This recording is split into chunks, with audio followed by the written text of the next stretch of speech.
Olá, Porto Velho, querida e amada capital simpatia. Olá, você de todo o grande estado de Rondônia, que me dá o privilégio da sua audiência.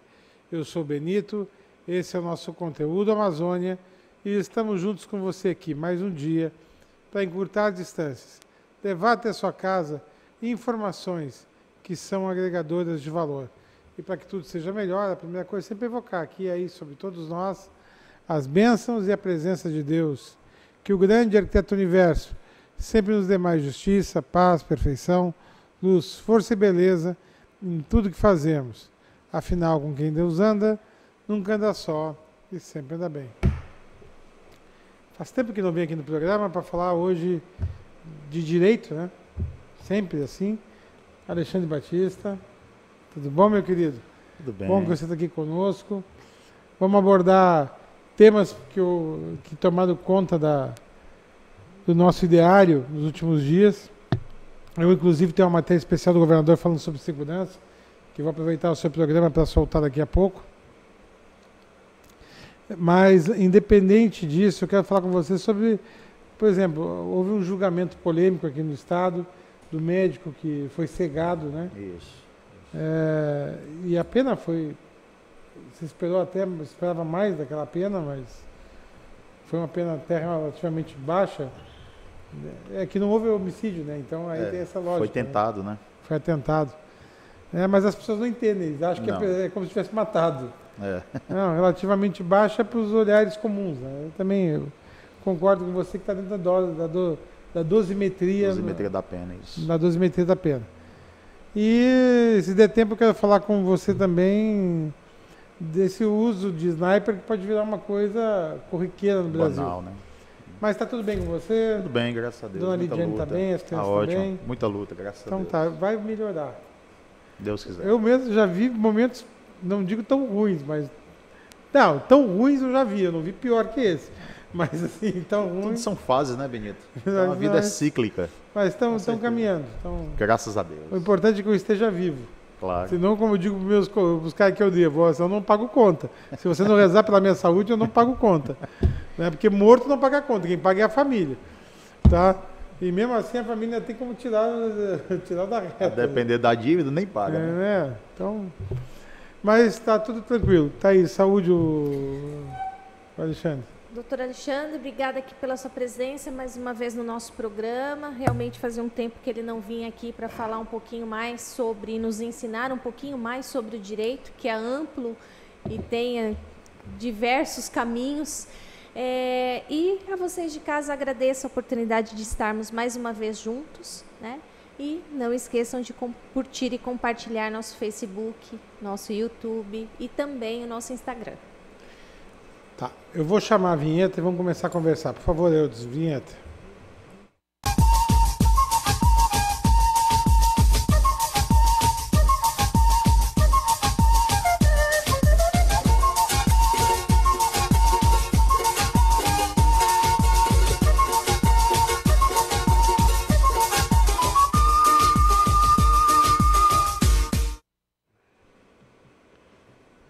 Alexandre, me explica legalmente o fato daquele julgamento da dosimetria da pena e dos desdobramentos. Conta o caso para a população, que pode ser que tem gente que não... Eu vou falar de uma maneira geral, na realidade, porque até, como eu não conheço o processo, né, não trabalhei nem na defesa, nem como assistente da acusação, eu vou falar de forma en passant e genérica, né? Mas o que aconteceu na realidade ali, Benito, segundo a imprensa, foi uma tentativa de homicídio, né? E os crimes dolosos contra a vida, seja ele o homicídio, induzimento, instigação, auxílio ao suicídio, infanticídio e aborto, são crimes julgados pela sociedade lá no Tribunal Popular do Júri. Não só os consumados, mas também os crimes tentados. Então, a tentativa de homicídio, uma tentativa de aborto, uma tentativa de infanticídio, certo? Eles são julgados pelo Tribunal Popular do Júri. Na realidade, as pessoas, a sociedade muitas vezes não entende o procedimento, não é? E nesse julgamento específico, salvo engano, houve muita falação no que diz respeito à dosimetria da pena, né? Salvo engano, o sujeito pegou uma pena menor do que 6 anos. E para deixar bem claro o seguinte, quem dosa a pena, quem decide na realidade, é o Conselho de Sentenças, ou seja, são 7 pessoas pensadas pela sociedade. São 7 pessoas que representam a sociedade de Porto Velho, a comarca de Porto Velho. Ocorre que essas pessoas decidem, mas se o sujeito vai ser condenado, se o sujeito vai ser absolvido, mas na realidade quem vai dosar a chamada dosimetria penal é o juiz-presidente, ou seja, é o juiz togado, não é? É aquele juiz concursado, enfim. E na realidade, Benito, por se tratar de um crime de tentativa de homicídio, melhor dizendo, certo? A pena ela tem uma redução. Se o homicídio fosse consumado, seria uma pena de 12 a 30 anos, tá? Seria 12 anos a pena base, certo? Podendo chegar até 30 anos, com as suas agravantes e etc, tá? Mas, na realidade, pelo que eu pude perceber, e foi notório isso aí, tratou-se de uma tentativa de homicídio. E há, na realidade, as diminuições pelo próprio Código Penal. O próprio Código Penal, ele fala, na realidade, que há, a depender da situação, lógico, claro e evidente, se o sujeito é primário, seus antecedentes, certo? Confissão e etc. Ou seja, são 3 etapas, na realidade, que o juiz vai ter que dosar essa pena, certo? Até chegar a um quanto, tá? E nesse quanto tem que haver o cumprimento. Eu quero deixar bem claro para você que quando a pena for menor de 8 anos, menor do que 8 anos, ela sempre vai começar com o regime chamado de semiaberto. Se ela for maior do que 8 anos ou 8 anos, certo? Ela vai começar, na realidade, no regime fechado. Nesse caso, pelo que eu pude perceber na imprensa, a pena foi foi menor do que 8 anos. Então, independente de qualquer coisa, não há, o Poder Judiciário não pode fazer isso, salvo engano o Ministério Público recorreu, não é, para que haja outro juro, que a pena seja aumentada, enfim, eu não sei na realidade o caso. Mas de forma geral, certo, foi acertado. O Tribunal Popular do Júri, o Conselho de Sentença entendeu que houve na realidade a tentativa de homicídio e o juiz, não é, simplesmente dosou a pena, tá, e deu um quanto, tá, e simplesmente acabou. É totalmente diferente de você pegar pelo prisma de um homicídio, exemplo, um homicídio consumado qualificado, onde a pena mínima ela já começa com 12 anos e o regime inicial ele já começa de forma fechada. A sociedade talvez não entenda, e eu entendo também, às vezes, o pavor da vítima, a não aceitação do resultado, mas é o que a lei determina, certo? E o magistrado ele não pode julgar extra petit, extra lei, certo? Ele vai ter que obedecer os parâmetros legais, tá? Então, o que é que aconteceu ali? Houve um julgamento, tá? Houve uma perda de, salvo engano, o médico ficou cego, né? Que foi algo extremamente grave, uma lesão extremamente gravíssima, não é? Ficou configurado, na realidade, a tentativa de homicídio, foi um crime tentado, né? Um crime contra a vida, você está lá no artigo 121 combinado com o artigo 14, a segunda parte do Código Penal brasileiro, que trata justamente da tentativa de homicídio, e houve, na realidade, pela dosimetria da pena, feita pelo magistrado, certo? As diminuições, ficando no quanto X, eu não sei se foi 6 anos ou 5 anos e alguma coisa e tal, eu não me recordo, na realidade eu não fiquei, não sei exatamente nesse caso, mas se foi na realidade, certo? Esse sujeito ele tem que começar a cumprir essa pena realmente monitorado, no semiaberto, tá? Até se chegar ao regime aberto, ou seja, na realidade houve a condenação. O que a sociedade não pode esquecer é que houve a condenação, só que houve a condenação não pelo homicídio consumado, porque de fato o médico está vivo. Houve a condenação pelo homicídio tentado, feito a dosimetria, o Estado, através do juiz-presidente no Tribunal Popular do Júri. Eu, pelo menos, Benito, a olho nu, como eu estou lhe dizendo, não conheço o processo. Mas eu não vi assim, pelo menos no que diz respeito ao resultado, no que diz respeito à dosimetria, no que diz respeito ao início do cumprimento de pena, qualquer tipo de nulidade, de ilegalidade, entendeu? Essa insatisfação da vítima, da família da vítima e de parte da sociedade, ela é extremamente compreensível. Extremamente compreensível. É o que determina o diploma legislativo, tá? E se o sujeito pegou uma pena menor do que 8 anos, ele obrigatoriamente vai ficar no regime adequado, que é o regime semiaberto. Tá bom, eu queria trazer esses esclarecimentos, porque eu vi muita asneira. As pessoas falam muitas coisas. Nas redes sociais, eu digo, a gente vai precisar da faculdade de Direito para cada um e cada um com a sua livre interpretação, né? Aliás, no Brasil agora está assim, né? Cada um interpreta a lei como quer, mesmo que ele não seja operador do direito. Sobretudo o direito penal e o direito processual penal, né? Eu vou te falar... O sujeito pega um Uber lá, vai batendo papo com o motorista já começa a levantar teses e mais teses jurídicas, a gente fica olhando, né? Aquele cara falando sobre direito penal, direito processual penal, e muitas vezes sem qualquer tipo de conhecimento, né? Ele fala com o coração, o que é totalmente errado, né? Quando o sujeito pega o desconhecimento e a paixão, certo? Isso aí não vai dar numa coisa boa. Tu quer fazer um comentário, Thaís, que eu vou chamar o áudio de segurança pública do governador. Não, só esse caso do médico que sofreu esse atentado realmente é um caso triste, né? Porque apesar dele não ter perdido a sua vida, ele perdeu a sua visão, né? E por mais que a pessoa tenha os seus motivos para fazer um ataque desse, né? Num surto que qualquer pessoa pode ter, não justifica, né? Você atentar uma vida, sabendo ele que já era de um sistema que cuida de outros apenados e conhece bem esse sistema, que sabe o que poderia ser o seu futuro. Né? Mas no mérito, eu vou só pegar uma parte aí, Benito, sendo bem rápido, mas no mérito ele foi condenado. Houve a condenação. A sociedade entendeu que ele realmente tentou contra a vida do médico. O que, na realidade, pelo que eu pude perceber, a vítima e parte da sociedade, familiares da vítima, etc. e tal, não aceitam, na realidade, talvez seja a dosimetria da pena. Mas o cara não matou. Exatamente. É isso aí que tem que ser explicado para a sociedade entender. No mérito, certo? Ele foi condenado. Tá? Eu acho que a insatisfação está com a pena, né?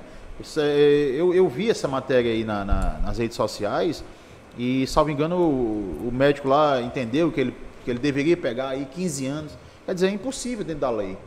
Tá? A nossa lei não permite, A nossa né? lei não permite. Certo? É um crime tentado, certo? Onde no máximo ele iria pegar realmente aí 6 anos de prisão, tá? Sendo feito pela dosimetria da pena, como determina o Código Penal. Eu acho que o pessoal está querendo aumentar a população dos presídios de qualquer jeito, né? Pelo visto. Sim. Mas o governador tem uma fala interessante sobre segurança. Vamos ouvir o nosso governador do estado, por favor, Eudes? Uma matéria especial que a gente fez essa semana com ele. Governador, segurança pública no estado de Rondônia hoje, sob sua administração. Ok, nós encontramos tanto a Polícia Militar, quanto o Bombeiro, quanto a questão da Polícia Civil, eles já trabalhando projetos no sentido de melhorar, de aperfeiçoar, né, a atenção à nossa população. Ocorre que eu também sou oriundo, né, da caserna militar e eu sei as dificuldades que existem. O serviço de segurança ao cidadão não é um serviço barato, é um serviço caro, necessita de viaturas, combustível e necessita também de pessoal.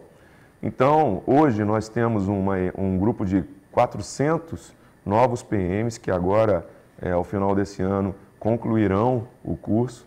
Serão mais 400 PMs que estarão sendo incluídos no contingente da Polícia Militar.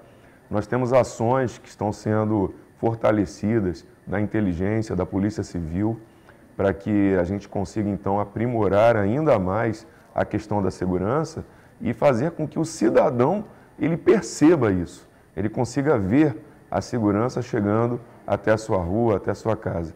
Nós precisamos do apoio da população de bem para que informe, avise, colabore com as corporações quanto a pontos de droga, quanto a crimes, quanto a agressões que são feitas. A população é muito importante, né, para que auxilie as corporações a fazer a segurança. Além disso, ações que nós estamos experimentando lá em Ariquemes, que é a Polícia Rural. Então, com utilização de drone, apoio também dos fazendeiros, das pessoas que moram nas áreas rurais, a gente tem conseguido, então, evitar a criminalidade. A intenção é passar a expandir para todo o estado isso daí. Além disso, também fizemos contato com o governo do Acre.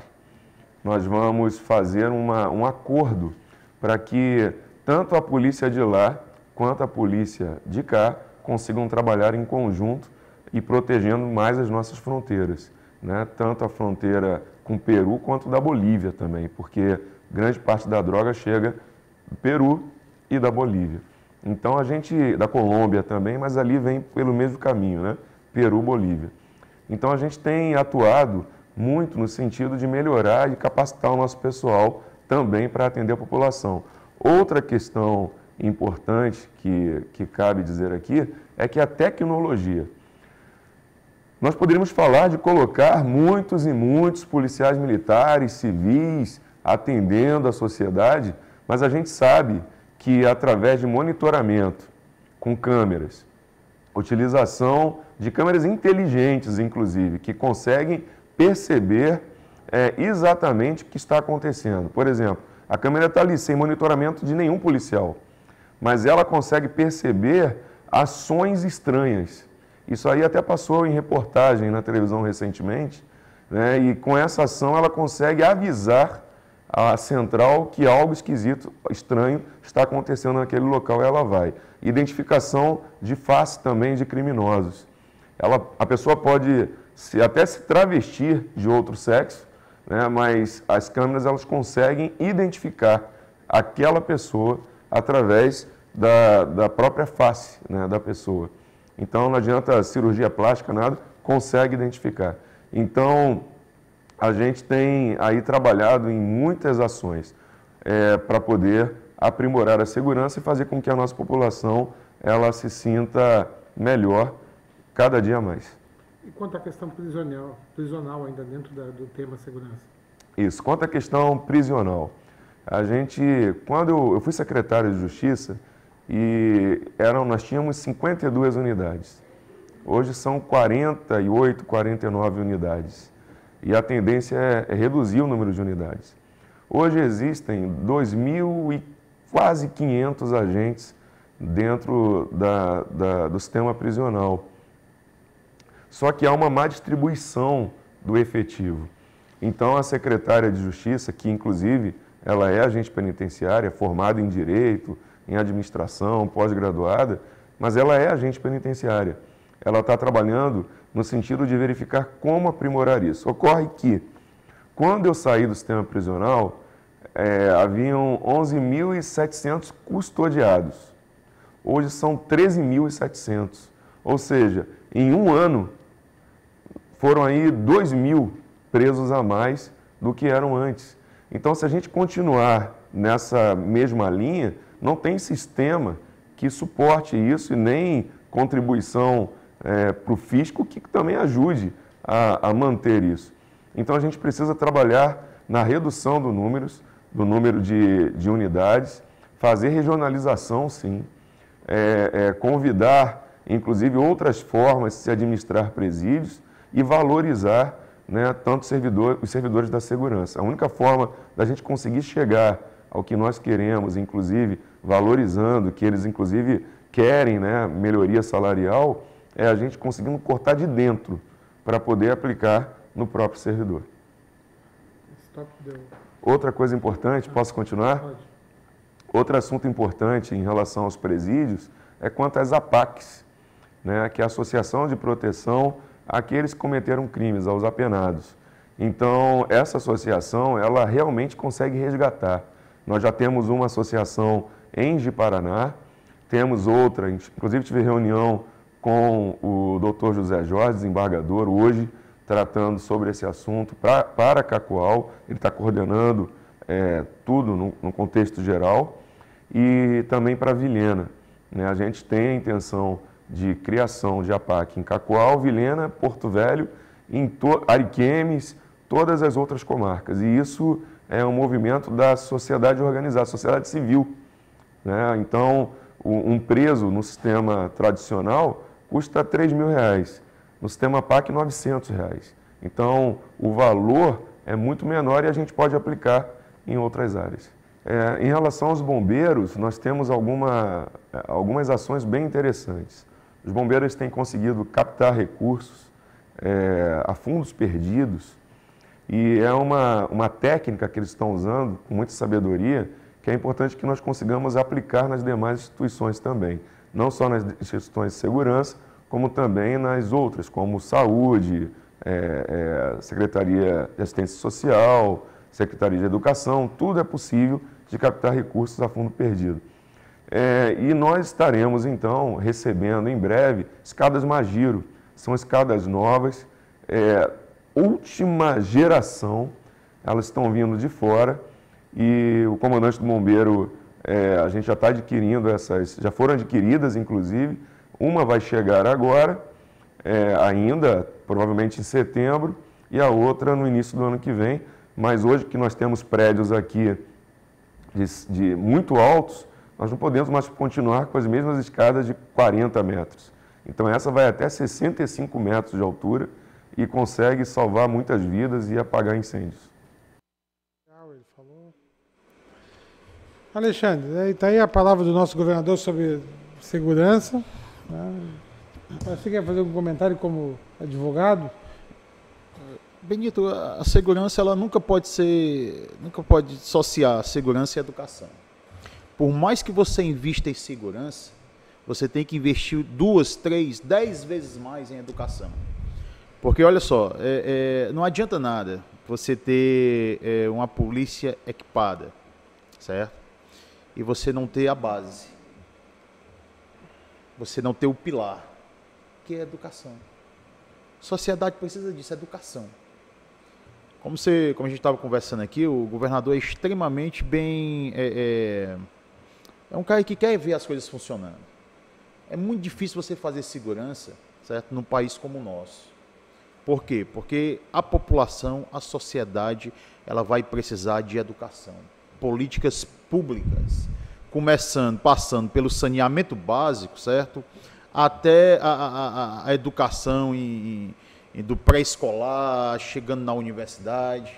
Aí nós vamos ter uma política de segurança, não vou dizer ideal, porque o ser humano é muito difícil, mas muito parecida com o que acontece no Japão, com o que acontece na Europa, com o que acontece em alguns estados dos Estados Unidos, entendeu? Então, assim, é preocupante atualmente, né? A gente sabe que o que na realidade preocupa o cidadão, a mim, a você, a Thaís, enfim, é realmente a segurança. Nós estamos vivendo dias extremamente difíceis, mas se não houver esse olhar para as políticas públicas, sobretudo por uma coisa chamada de educação, certo? Não vai adiantar em nada investir em segurança. Isso aí é fato, já ficou comprovado, entendeu? Mas pelo que eu assisti, as palavras do governador são extremamente proveitosas. Perfeito. Eu vou chamar o intervalo começar. No próximo bloco vamos falar do nosso outro assunto, da legalidade do fato dos snipers. Tá bom, meu querido? Vamos sim. Que essa semana foi um frisson, né? Mete bala nesse bandido, o cara nem armado estava, né? Verdade. Aí a gente tem que fazer a julgação da moral e da ética do fato. Atirei alguém desarmado, oficialmente. Que pese tinha gasolina. Mas o cara tinha problemas psicológicos. E só para ver o que ele fazia ali, dava para ver que ele não era bom da cabeça. Mas como é que vai... Né, a polícia vai estar com... Segundo a lei do Moro, a ordem de matar é possível a partir da lei que ele quer implantar aí, né? Mas eu quero discutir isso com você rapidamente no próximo bloco. É jogo rápido, é num lá, outro cá.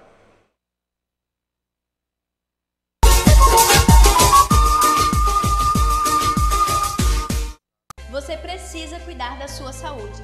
Está sem plano e cansado de ter que esperar?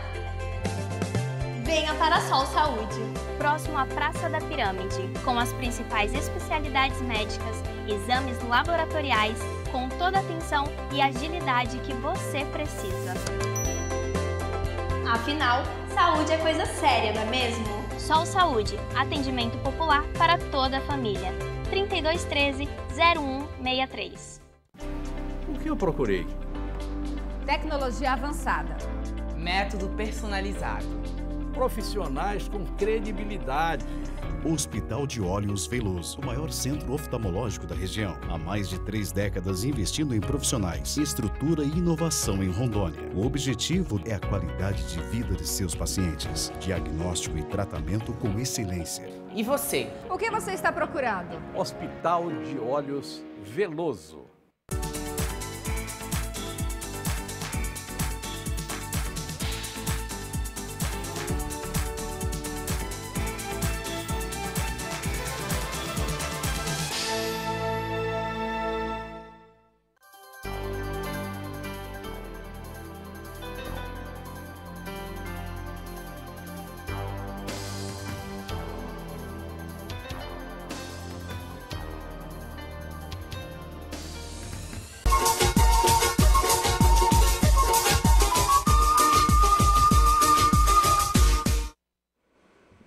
Thaís, voltando aqui à entrevista com o Dr. Alexandre, quer fazer algum comentário sobre a segurança e já entregar para o nosso entrevistado? Eu concordo com o Alexandre, acredito que a educação é o nosso caminho, né? E me preocupa um pouco quando a gente fala da segurança, que as pessoas estão meio sem limites. Isso, em algum momento, vai aumentar a quantidade de pessoas precisando fazer tratamentos psicológicos, terapêuticos, para se recompor e se restabelecer, né?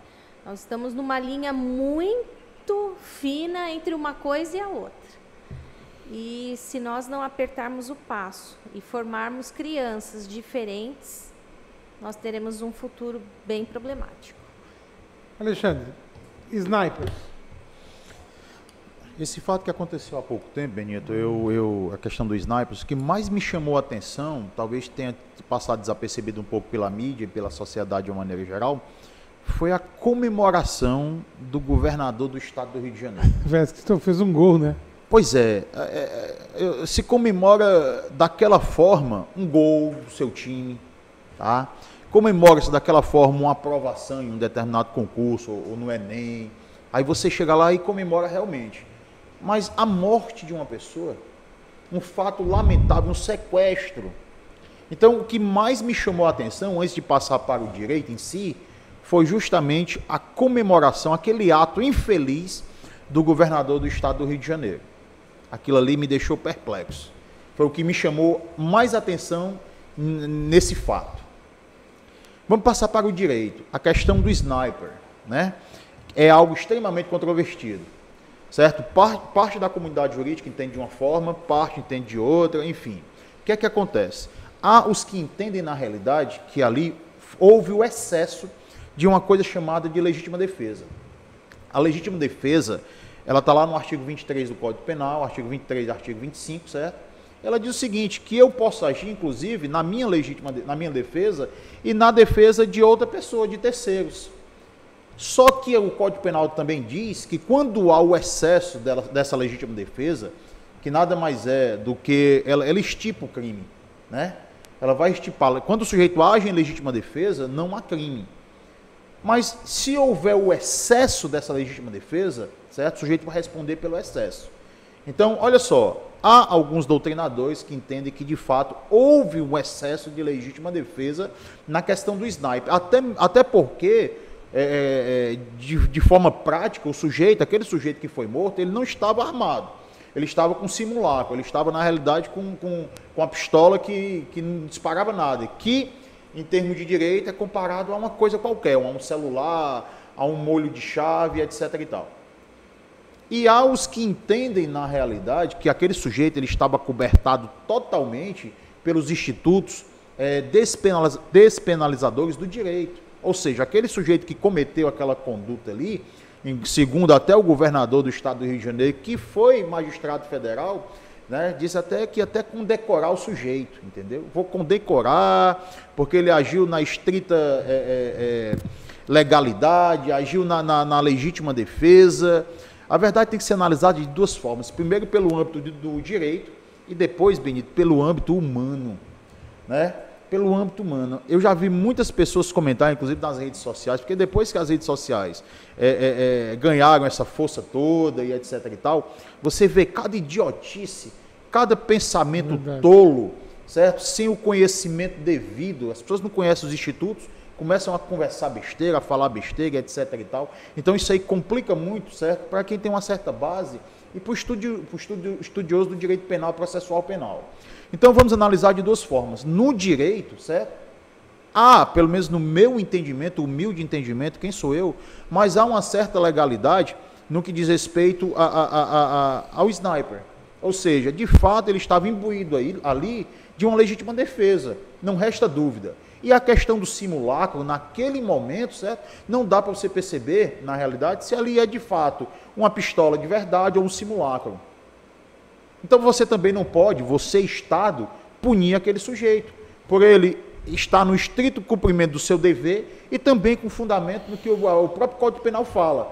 Mas você tem também o lado do princípio que é homenageado demais na Constituição Federal, que é o princípio da humanidade.